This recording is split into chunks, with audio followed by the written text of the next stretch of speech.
But by virtue of the nature of the agreement, which each country offered up its own timetable for cutting emissions of these greenhouse gases, so there was no top-down target set. Each country made its own offer.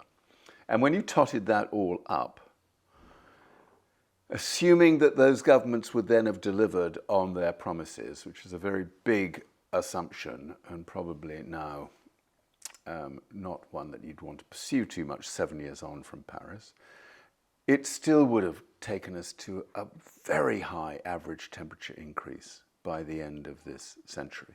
And whichever way you cut this, you know, we're sort of looking at ideally no more than a 1.5 degrees centigrade increase by the end of the century, absolutely no more than 2 degrees centigrade. The Paris Agreement still would have taken us to more than 3 degrees by the end of the century. So yes, best agreement to date, but it still essentially would have crashed human civilization. Yeah.